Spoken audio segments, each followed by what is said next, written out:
daghang panahon gidapit ko ikaw nga mga tuta sa simbahan sa Ginoo.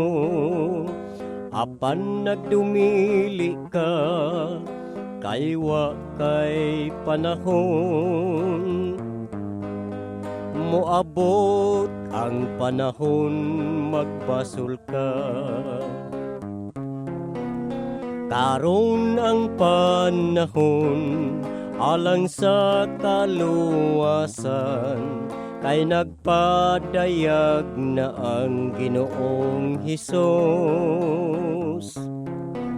sa iyang mga pinili mga anak nga nagtuman sa iyang buluhaton.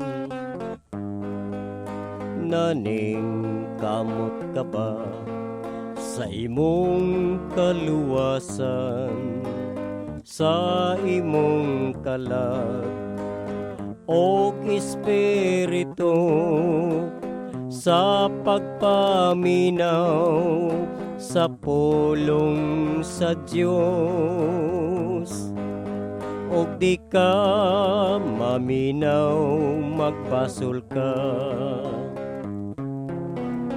Karon ang panahon alang sa kaluwasan, kung dawaton mo na si Hesus. Siya mo pasaylo sa atong mga sala, kung dawaton mo na si Hesus.